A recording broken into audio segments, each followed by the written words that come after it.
Welcome to today's webinar on application security, the 5 best practices for slashing enterprise risk.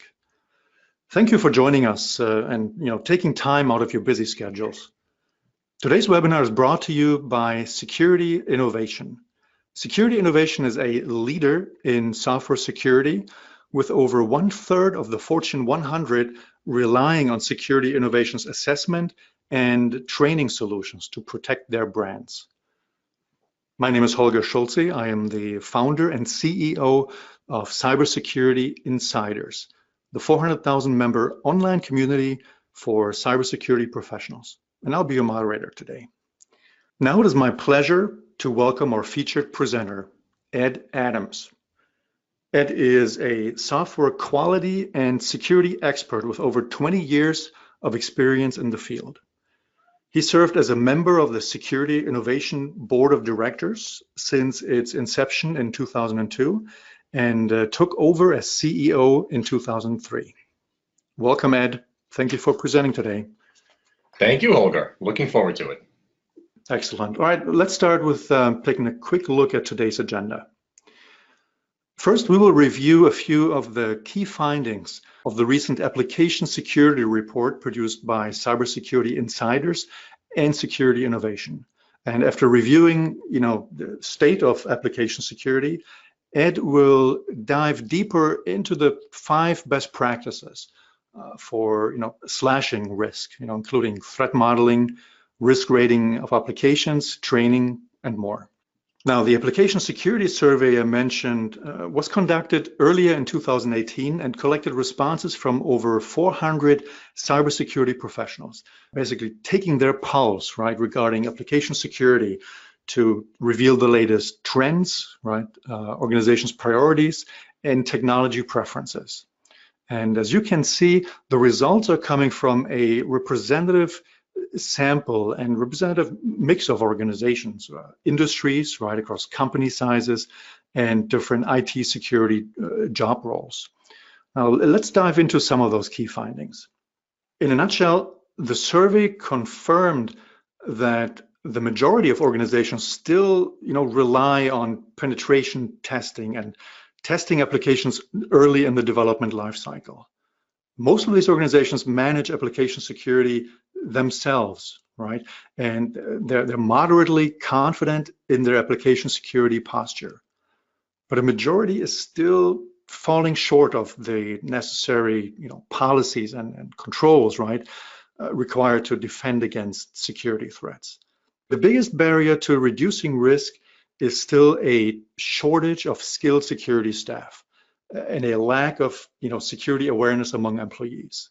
On this note, Ed, let me ask you, does this align with what you're seeing in the market? It most certainly does, Holger. As we'll see later on in the presentation, about 50% of the respondents to the survey indicated that they don't have enough staff, and it's been that way for a number of years. And frankly, I don't see it improving anytime in the near future.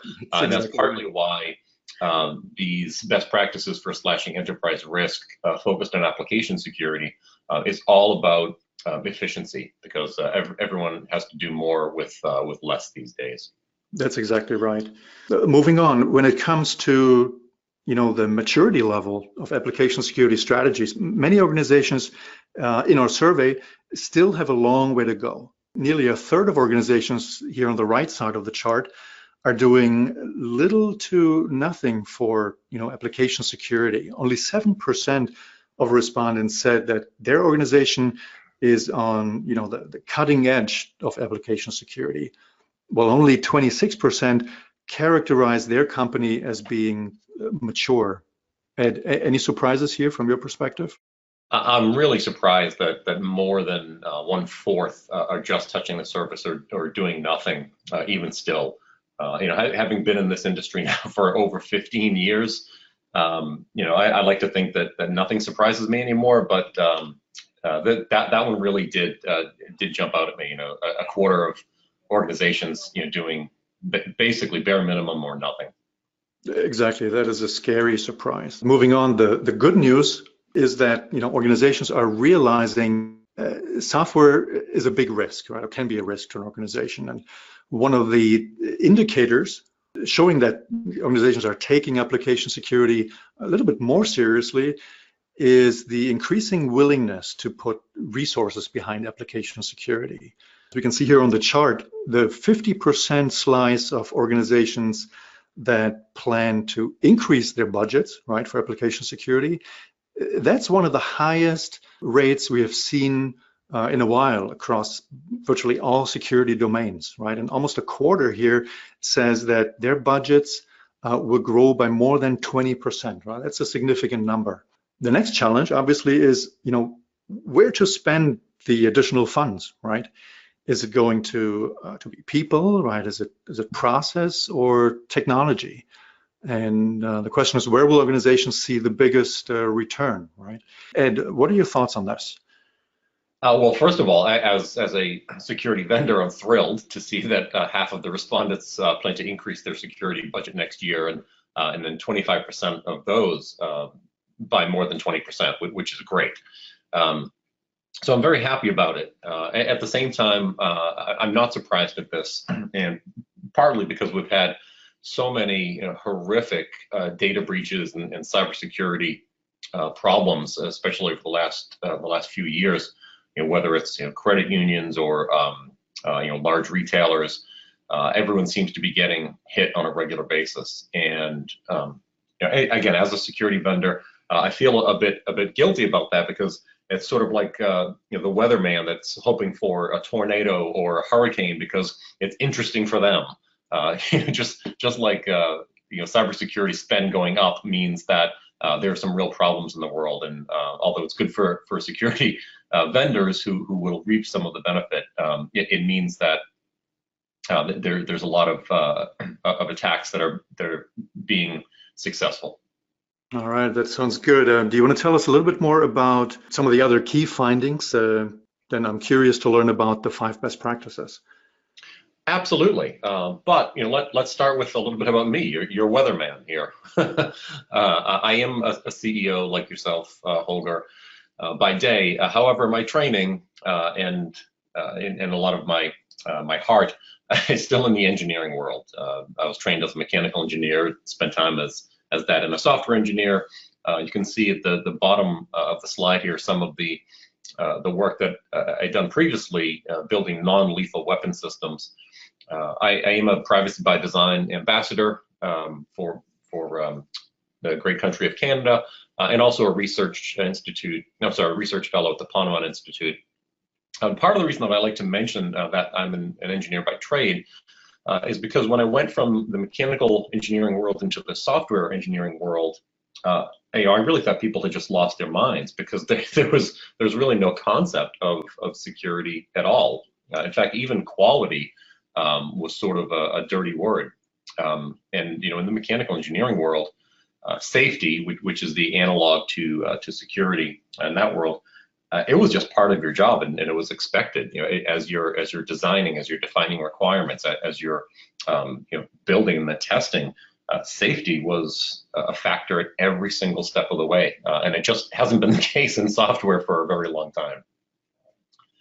So moving on, the agenda. I'm going to talk about these 5 best practices as we move on, but here are the answers to the test, if you will. These are the 5 that we'll be talking about: threat modeling, attack surface reduction, risk rating applications, and then training and creating a secure, repeatable software development lifecycle.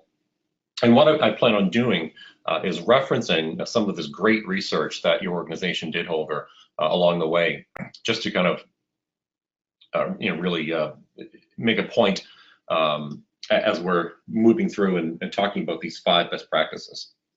And the first that we're going to start with is threat modeling. Now, this image on the screen, it's actually something called a Headington shark out of the UK. Believe it or not, it's art. Not my particular style of art, but it's art.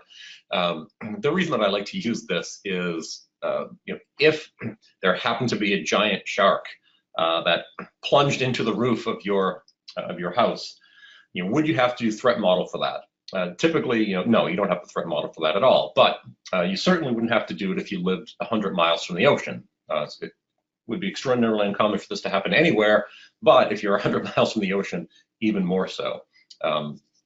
And the point here is that you can't threat model everything. You can't protect against all risks.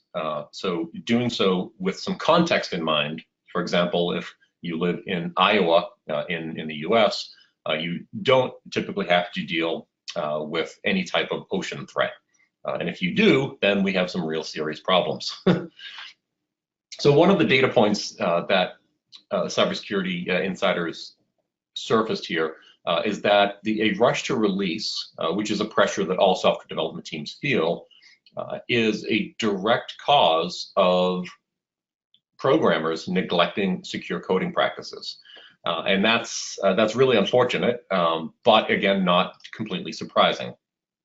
Time to release is really the one thing that development teams are measured on more than anything else. Here's a set of features, get them out the door by this date, come hell or high water. So almost half of the respondents said that that is causing a neglect to the secure coding practices. And that's not going away anytime soon. So what you need is a plan, and you need a realistic plan, because you also can't test extraordinarily deeply every single time. And that's what threat modeling is all about.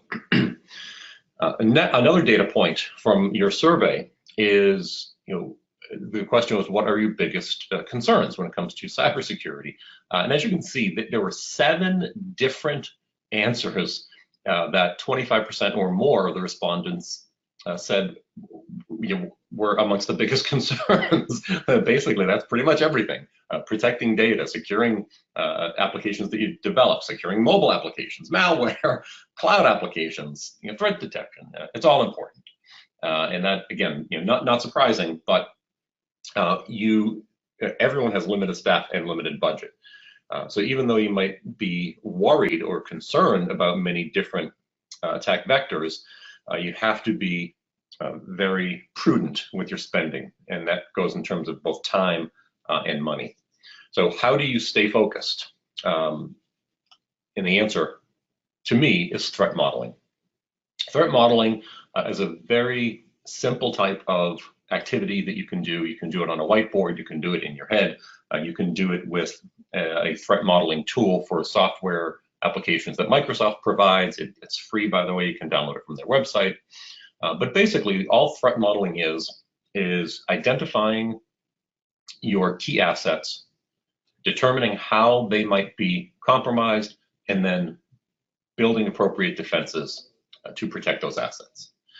And most people do this every single day and just don't realize that they're doing it subconsciously.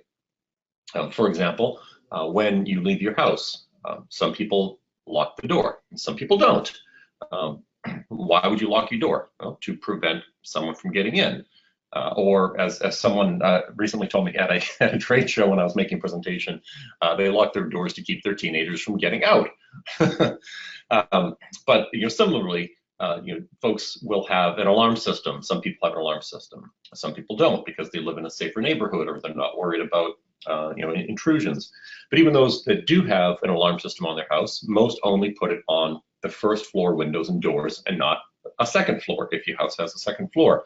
They do that because it's much easier to break into a first floor window or door. It's much more difficult to do it from a second floor because you need a ladder, you're much more visible, etc. So folks accept that threat and don't put a mitigating control in place for it. That's threat modeling. And doing the same thing with software is just as easy, believe it or not. The one thing to keep in mind when threat modeling is that threats are not vulnerabilities. Threats are persistent. They are essentially attack vectors.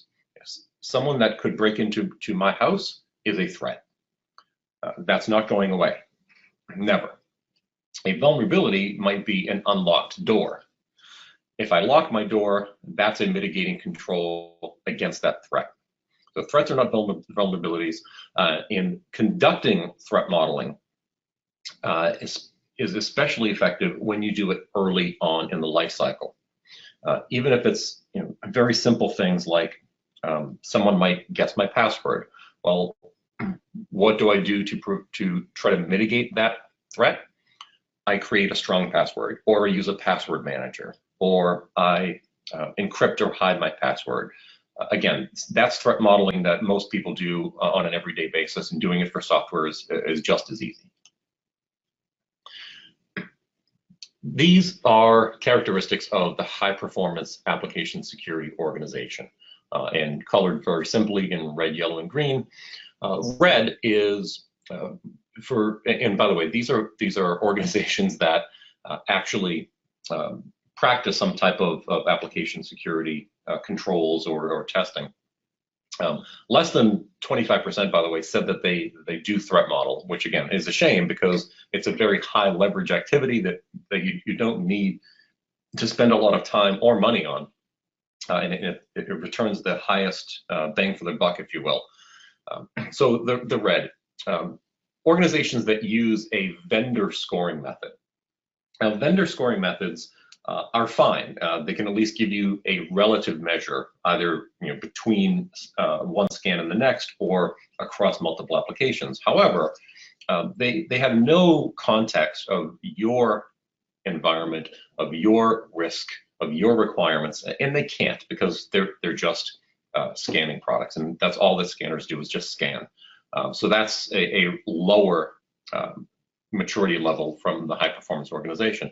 The next level up in maturity are those that use industry standard scoring systems like CVSS.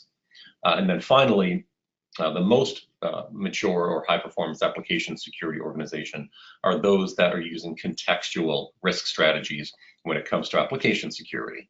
And those 22% of respondents that indicate that they threat model, most of them are going to end up falling in this high maturity, high performance area of contextual risk.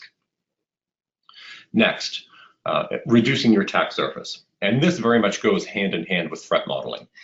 It's difficult for you to threat model unless you understand how you can be attacked. And again, referring to the research report that was conducted earlier this year, 41% of us say that we have less than 10 people on our security staff. Application security and penetration testing combined, which is a pretty low number. But then when you look at 22% have zero, that's just even more frightening. So, Holger, at the beginning of this presentation, you showed some of the demographics, and there were actually some quite large companies that were part of the survey. Yet, we've got only 10% of the respondents had more than 25 employees that were dedicated to application security and penetration testing. So limited staff is always a problem. So you have to do more with less in lower risk without just throwing bodies at the problem because you can't find those bodies in the first place. All right, another data point from the survey. Which attacks have you experienced in the last 12 months? And again, there were 7 different attacks that rated higher than 15% in terms of the respondents that said they experienced it. Almost a third had some kind of malware attack. About 25% had either some kind of misconfiguration that was exploited or distributed denial of service attack, etc. And those 21% that reported they had no attacks, I put them squarely in the camp of they don't realize that they have been attacked. I guarantee all 21 of those organizations, all 21% of those organizations have experienced some attack, and they just don't know it. So the question is, how do you build more self-defending applications? And I'm going to refer back to a concept of minimalization. The bigger the attack surface is, creates the biggest security problems. And just using the analogy of this castle here, if you look at all the different elements of the castle, all of the different components of it, you can see a number of different ways where this castle could be attacked. It could be walking through the front door, it could be going through a window, it could be scaling a wall. And then there's a whole bunch of others as well, like digging out the ground from underneath one of the side of the castle, which is ultimately how most castles ended up getting destroyed. The point here is you need to enumerate your attack points to get a good picture of your overall attack surface. And when that comes to software applications, you have to look at things like user interfaces. With the castle, the user interface is the front door, it's a window. But you also have to look at all of the different input fields. What are you using for web services and APIs? What type of database access are you providing? Is it encrypted? Is it not encrypted? Are you sending credentials in clear text? All that sort of stuff. And the entire collection of all of those potential attack points is your attack surface. And the fewer entry points, the better. A lot of times with software applications, there are features that are either turned on or enabled that don't need to be, or there are features that are enabled for certain roles in an application that don't need those types of privileges. So the concept of least privilege and the concept of minimalization when it comes to application security features and attack points is the best way to reduce your attack surface. And it's also a very effective way to protect against vulnerabilities. For those of you that are familiar with the attacks that happened a number of years ago, it was 2014, actually, it was 4 years ago, 14 and 15, there was a group of hackers that attacked a few financial services organizations, very well-known financial services organizations, and they were able to extract millions of data records and steal hundreds of millions of dollars at the end of the day. The group was recently indicted, and their leader, which is called was called Shalon, S-H-A-L-O-N. The group, all of the attacks, 100% of the attacks that they used in 2014 and 2015, took advantage of known and unpatched security vulnerabilities. So all of them were exploits of known and unpatched security vulnerabilities. That is the definition of leaving yourself vulnerable because you haven't done an attack surface enumeration.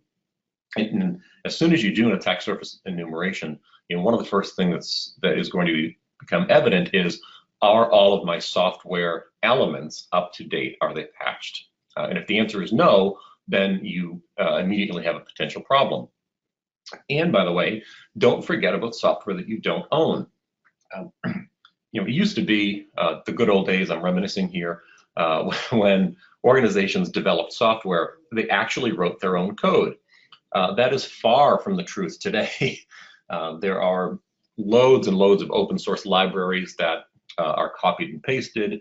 You're dependent on many, many third parties for software, whether it's SaaS software, it's database software, supply chain software, ERP software, and much of that you don't control in terms of the code level. So you have to understand what security vulnerabilities and what threats you might be inheriting when you're using those software applications.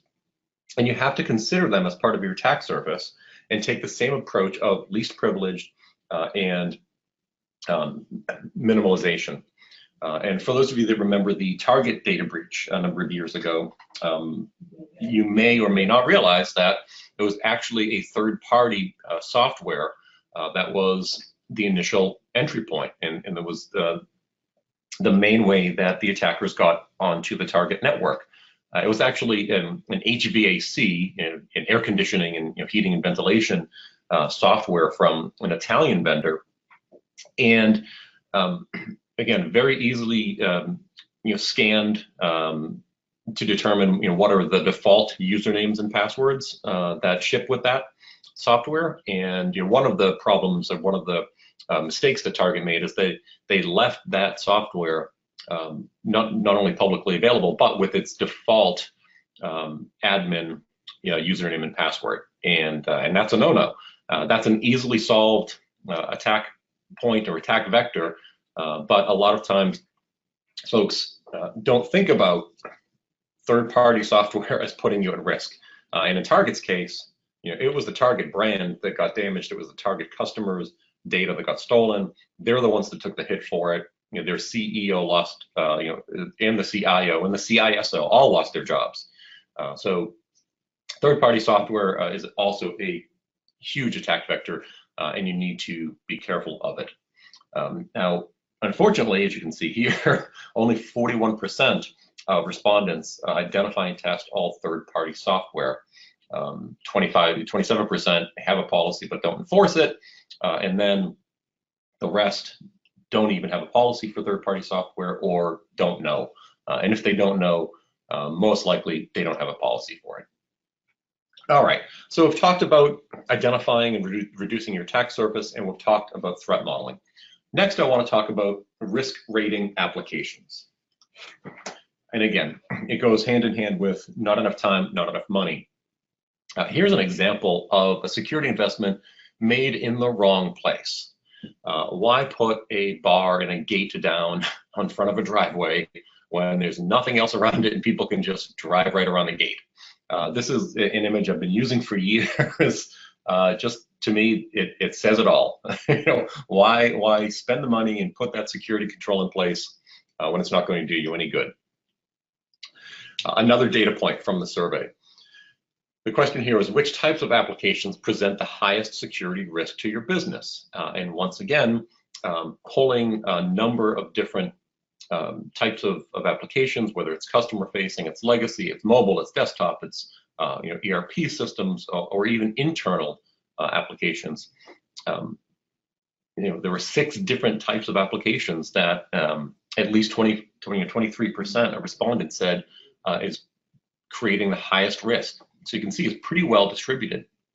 And part of the reason for this, by the way, is that software is running our world these days. It doesn't matter if it's a mobile application or if it's an IoT device or it's software as a service.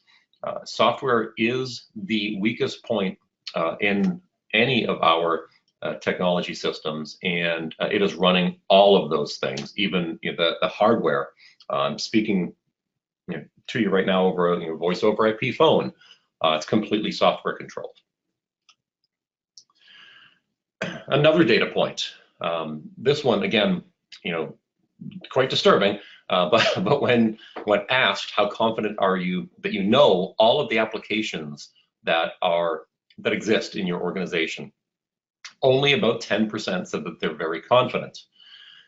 20% were not confident at all. And in fact, more than half were either not confident at all or just somewhat confident. And this is the case of shadow IT. It's remarkable how many organizations do not know and cannot enumerate the number of applications that are live on their network.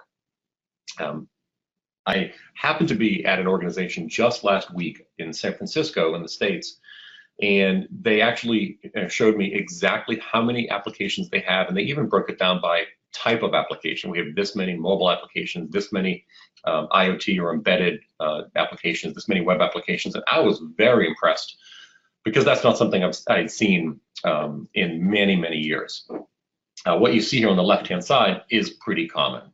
Most organizations don't know how many applications they have. And then when you look at how many applications at any given organization, there are a lot, a lot of applications. 2/3 of organizations in this survey have either over 100 applications that are live, or they don't know. And look at 26% have over 500 applications. That's a lot of software to secure, and it's a lot of software to figure out how to test. So if you're one of these organizations that have over 100 applications, and again, it's very, very common, as you can see from the data, how do you figure out which ones to test, when to test them, how frequently to test them, and how deep you test them? And that's what application risk rating is all about. All applications are not created equal. And given the fact that most organizations have hundreds of software applications that they need to secure, and they have the constraint of limited staff, limited time, and limited budget, You have to create a framework that allows you to calibrate the depth and the frequency of testing according to the risk or the criticality of the application. What this allows you to do is to make more informed and more intelligent decisions. Now, what I've seen, unfortunately, all too common, is an organization might invest in, say, again, a scanning tool. And I'm not knocking the scanning vendors. They're fantastic. We use scanning solutions at Security Innovation as well, but just understand their place, understand their limitation, understand their strengths. What I've seen at too many organizations is that they'll invest in a scanning tool or a service, and they'll just apply the scan to all applications. So they have 150 applications, they're just going to run the same scan on all 150 applications. And they think that they're covered, and they think that they're getting the same level of testing and the same depth of testing. And frankly, that's a pretty foolish approach to take. I understand why organizations would take it, because they need to do something. It's pretty easy to just take a single approach for all of your applications. But what you're doing is, you're probably spending money in places where you don't have to, which is a shame. But more importantly, you're most likely not doing enough testing on mission critical applications.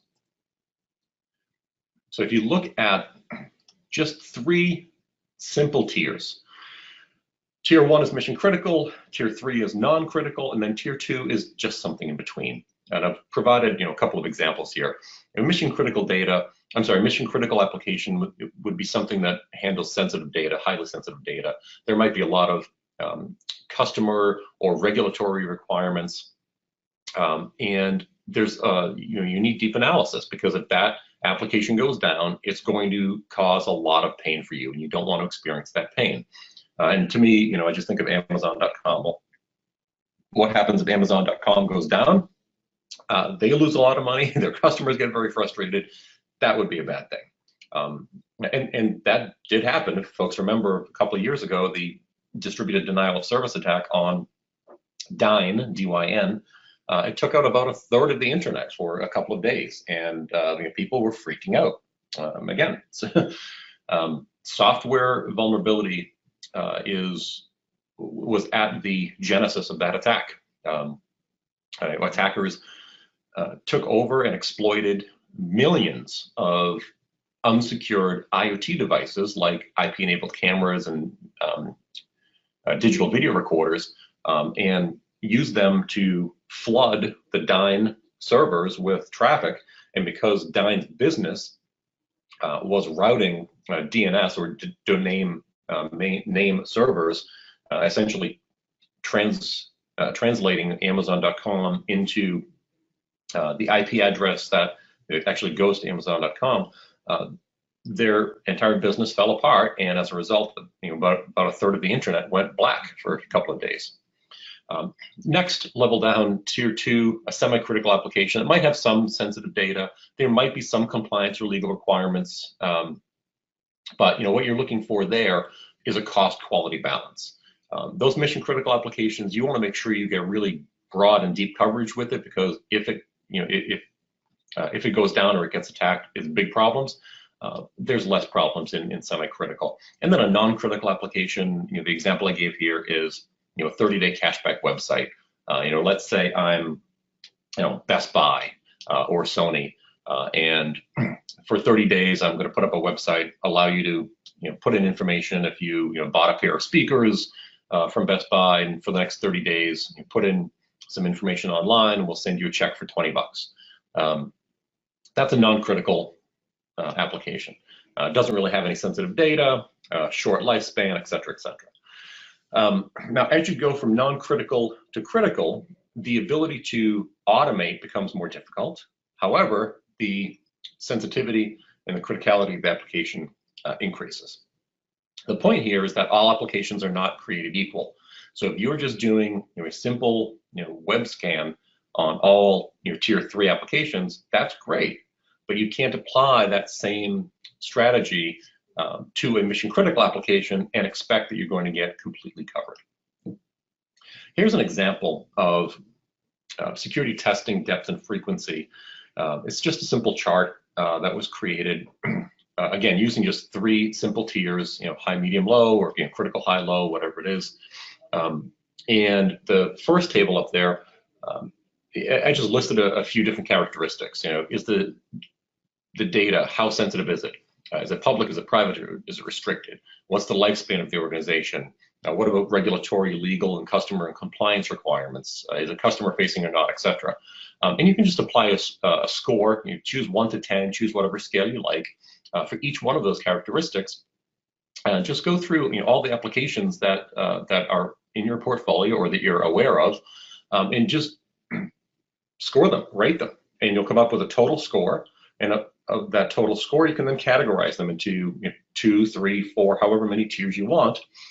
And then once you've got the tiers, you can choose what testing to do and when to do it. And the second table here on the bottom is just an example of that. So a tier 1 critical application. In this example, we're going to require a source code analysis and require source code analysis anytime there's major code changes. Same thing with a dynamic analysis like a web vulnerability scan, but we're also going to require manual penetration testing to find things like business logic attacks and compound vulnerabilities that scanning tools just are not equipped to find. And we're also going to require threat modeling. Now, as you go down to tier 2 or to tier 3, we change some of those things to make the security requirements less abrasive, less stringent, and allow that development team to spend a little bit more time developing as opposed to going through security testing because of the criticality of the application. It's just not as severe. Okay.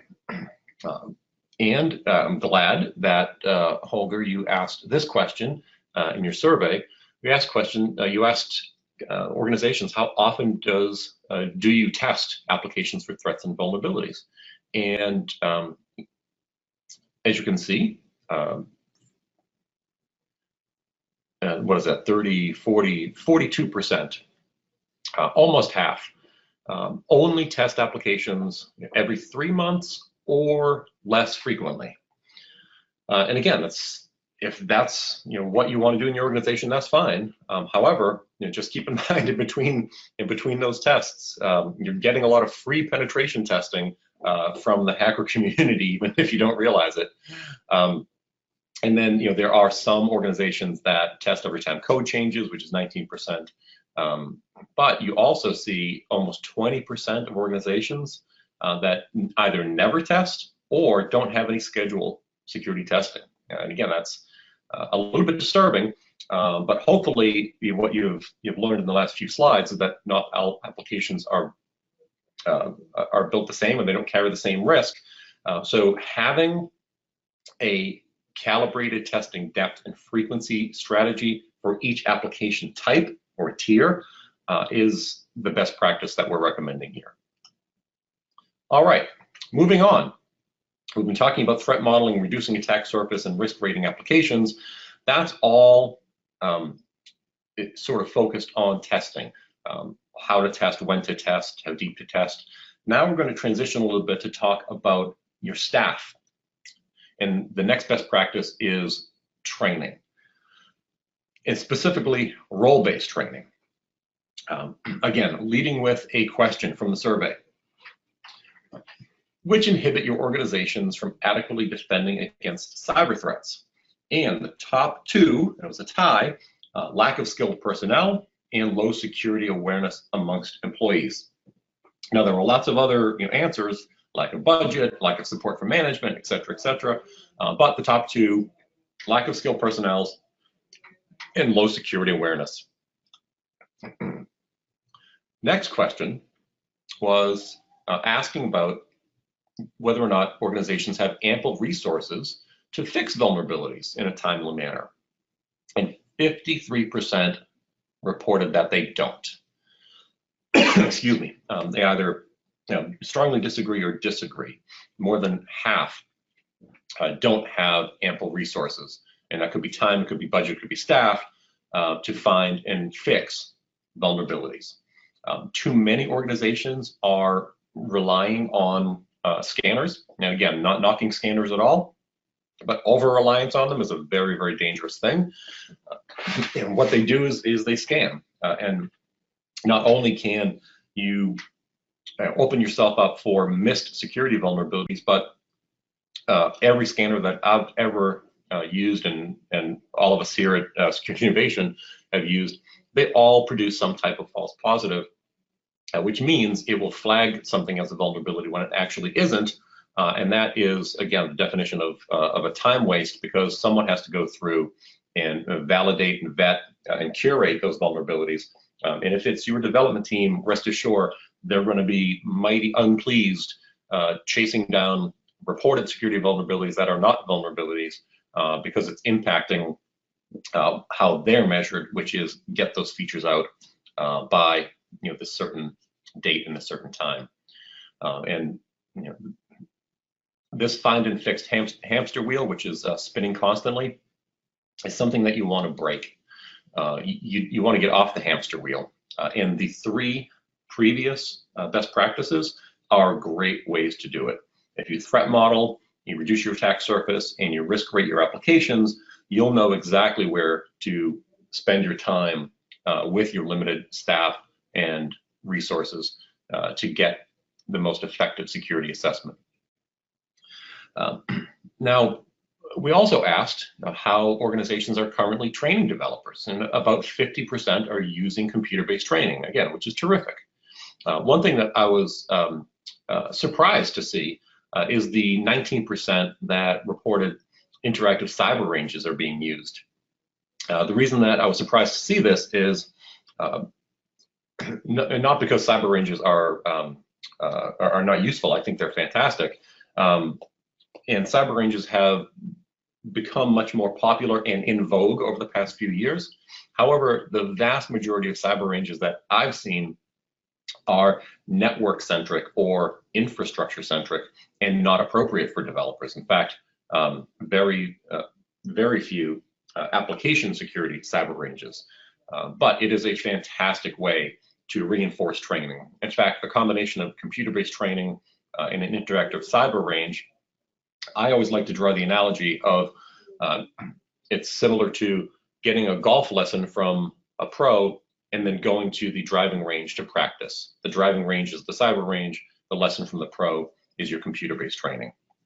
But it is imperative to have that hands-on component. Adults learn best when they experience, when they're immersed, when they practice, when they do.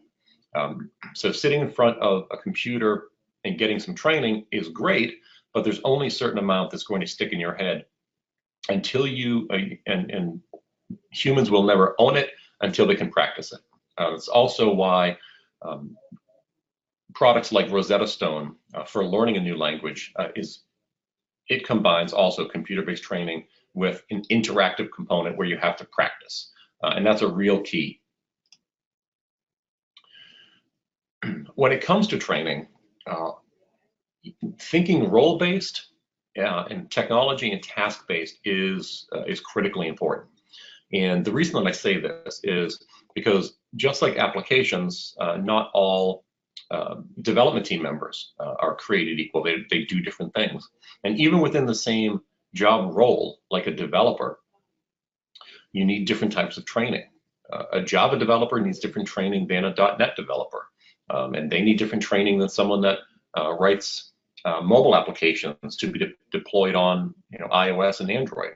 So you need to think role-based, and then you need to think which technologies and platforms and development languages are in place, because you want to provide training in the most highly contextual way. A generic secure coding training is fine from a foundational standpoint, but what you're trying to do there is change the behavior of a developer to think on a routine basis. Oh, I need to sanitize this user input. That's great, but then you need to train them on how to do it, not just what to do, but how to do it, and how to do it in their specific development language. Now, one way to get development teams, and I'm using teams as opposed to just developer, to get teams interested in learning about cybersecurity and secure coding, is to tap into the cool factor of hacking. And this is particularly where cyber ranges can become very useful.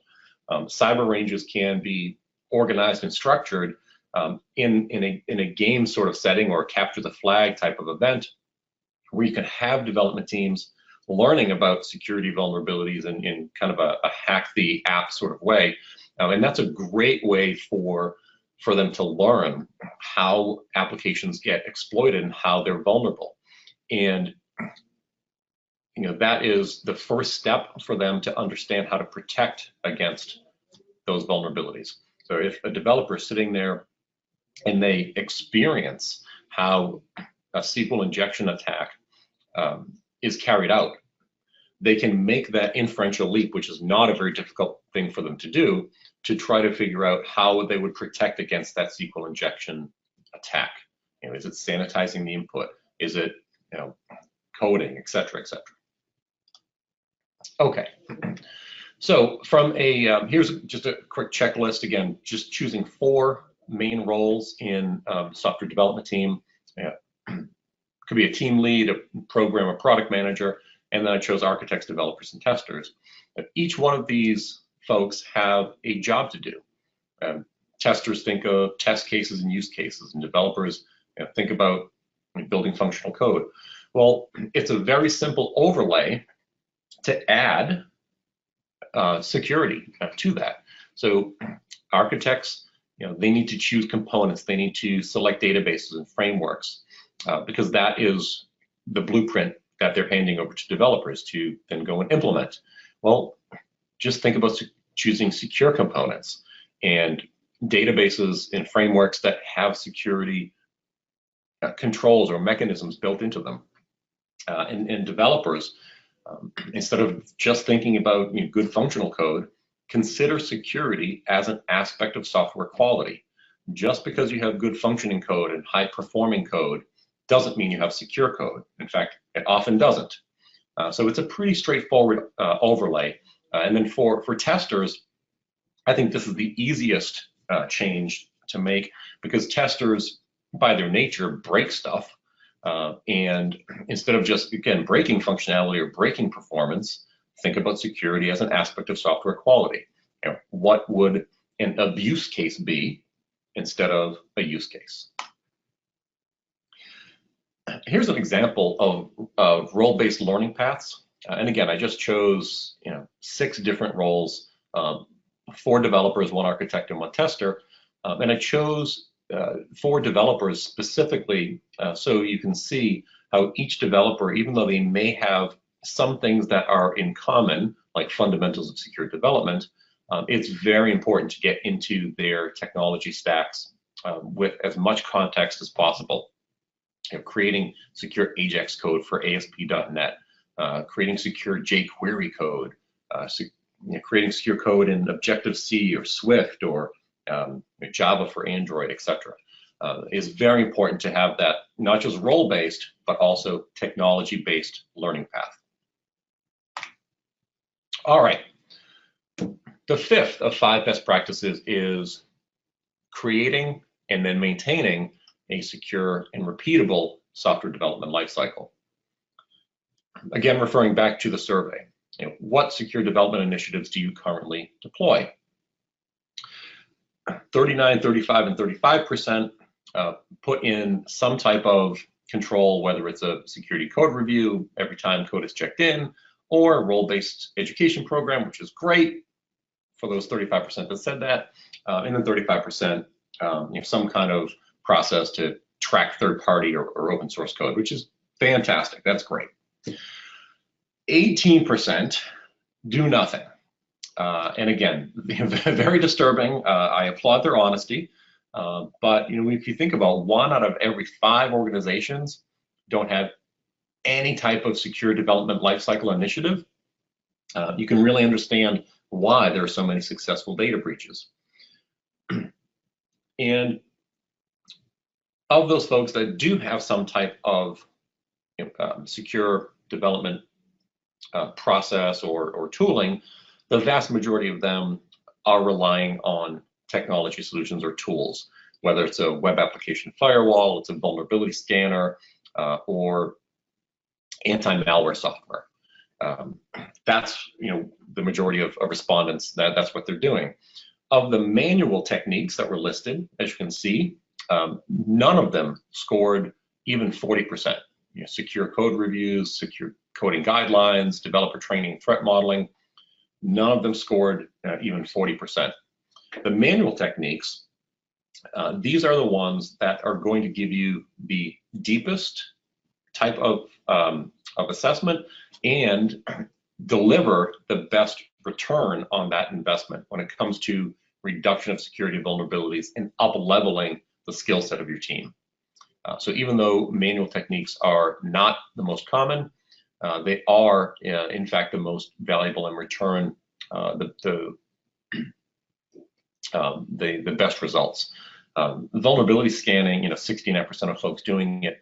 Vulnerability scanning, and again, I'm not knocking the scanning tools for the vendors, it can actually have the negative effect of slowing down your software development process because of all of those false positives that end up getting generated.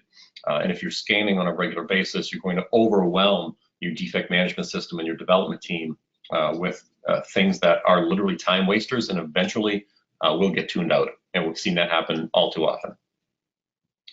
All right, I said I wouldn't knock the scanning vendors, but apparently I am. But I'm really not. Again, all I'm trying to do with this slide here is make sure you keep scanners in the box that they were designed for. They are designed to match patterns. They find common and known problems, and they do so faster than humans, which is great. That's why there's such a need for scanning.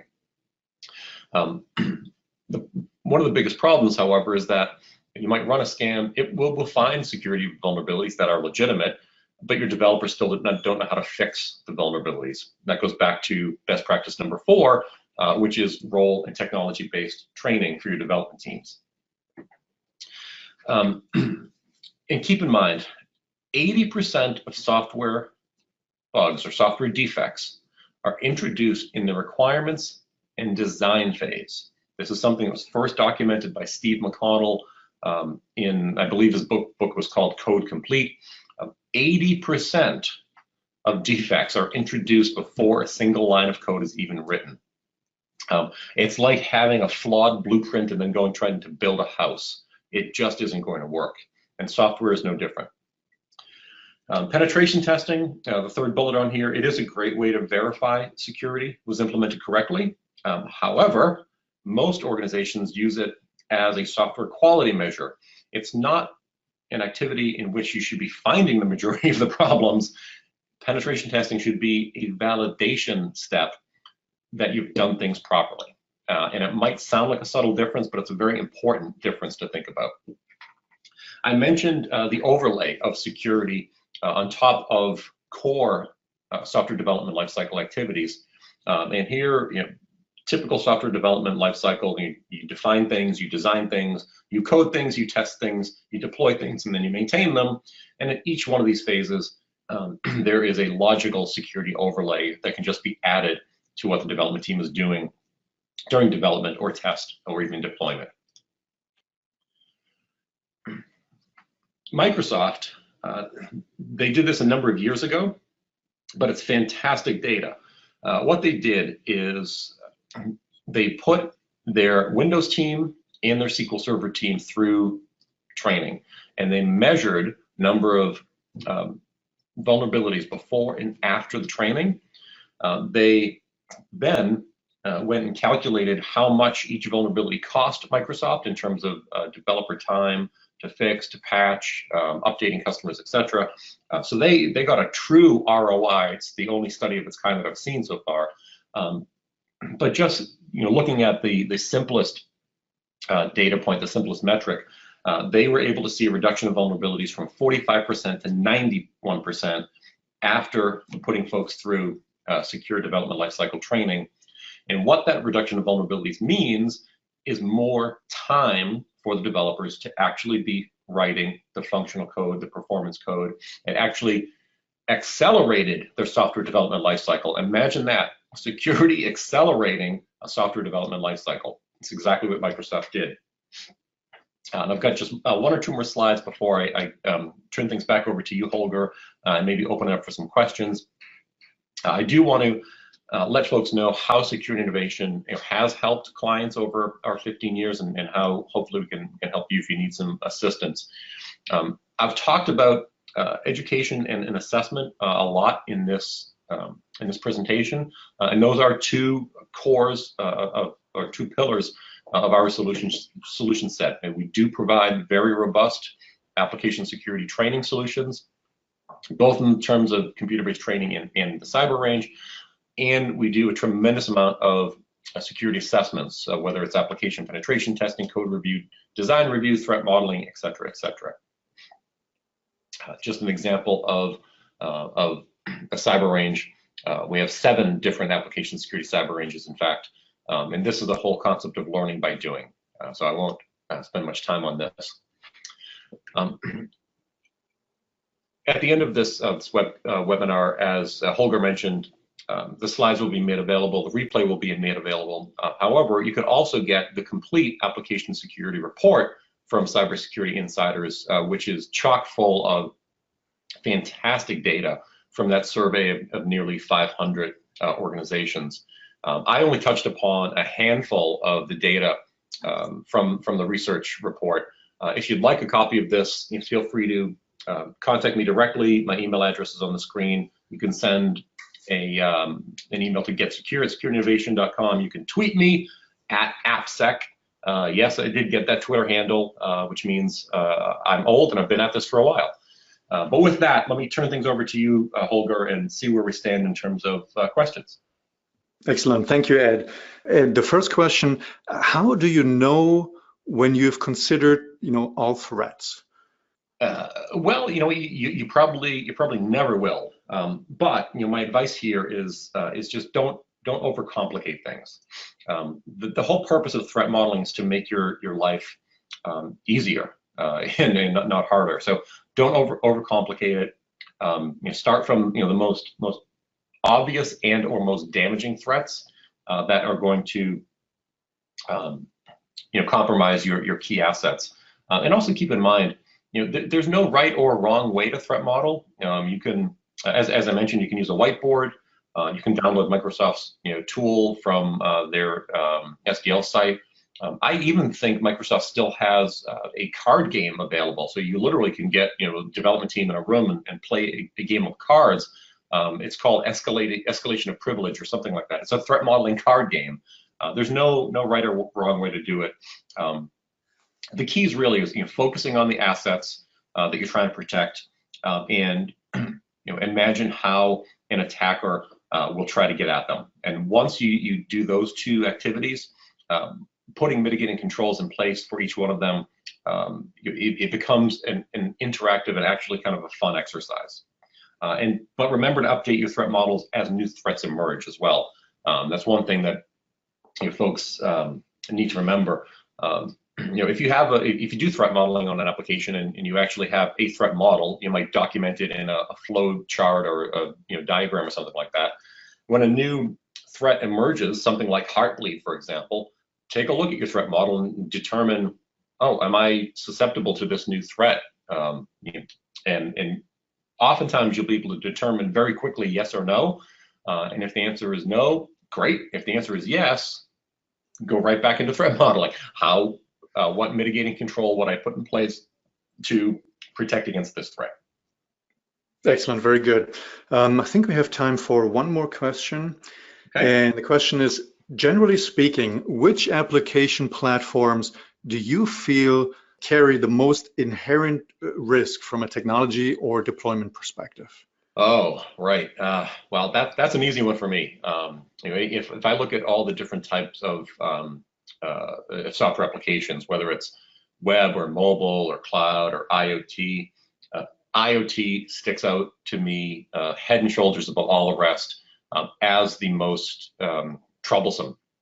And partly because a lot of the manufacturers of IoT devices have moved from a world of purely hardware to one where software is now managing their hardware and controlling it, and they're opening up previously closed devices that didn't have IP addresses or communication protocols that went over the internet, and now they do.